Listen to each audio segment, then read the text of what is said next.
The Watergate Scandal, an espionage story. A documentary by Carlos Alfonso.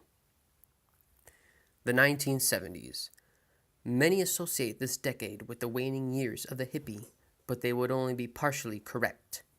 The time period started out terrible, with the disbandment of the Beatles and Apollo 13's failed mission to reach the moon.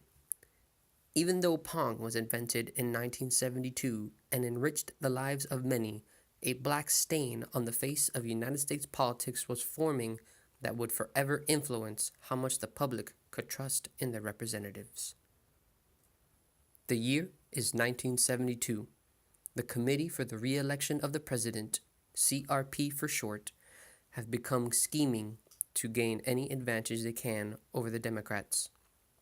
Richard Nixon and his associates would have us believe that the perpetrators of this espionage acted of their own accord from their love and admiration for the president.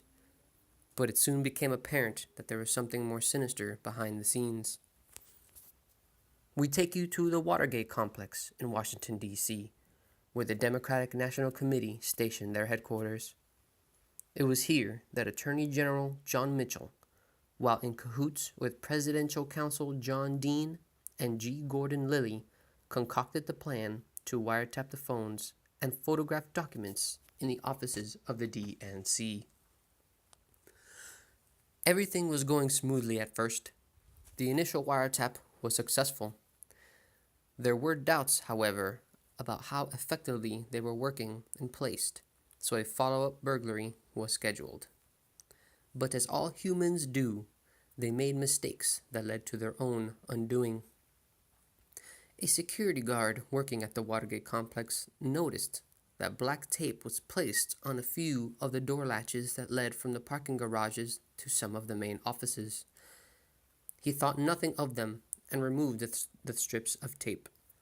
But when he found the tape replaced later that evening, he contacted the authorities. The tape on the latches allowed the doors to be closed, but prevented them from being locked. The police found 5 men trespassing the DNC office. Among them was a man named James McCord, a former CIA officer who had booked a room himself at the Watergate complex. It was after this revelation and consequential arrest that the rabbit hole began to deepen.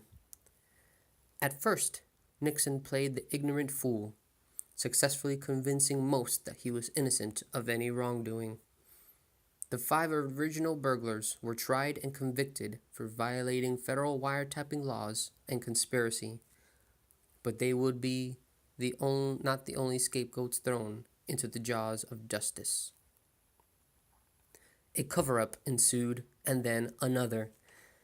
Nixon and his loyalists would stop at nothing to ensure that none of this debacle would fall on him. It must have felt especially aggravating that Nixon won the election to continue to a second term, which would have likely happened without the plans of espionage. All this stress of cover-ups and seeing co-workers thrown in jail was starting to take its toll on the Nixon loyalists. There was constant redactions and contradictory statements being given to the courts, and many of the originally released transcripts and recordings of meetings that took place in the White House were heavily edited. Despite all this, the public was beginning to believe Nixon and that he was a victim of his crime, just like the members of the DNC, up until the release of the infamous smoking gun tape. On this tape, Nixon and his chief of staff, H.R. Haldeman, are speaking about their inability to exert influence on the FBI in their investigation and how they would be able to follow a money trail from checks used by the burglars that would lead them straight back to Nixon and his administration. This final tape solidified the fact that Nixon was guilty, and it was going to be a unanimous decision to have him impeached under a charge of obstruction of justice. But rather than being impeached, Nixon decided to save whatever dignity he had left and chose to resign instead. This breach of trust between one of the highest powers in government and its people is still being felt over 40 years later.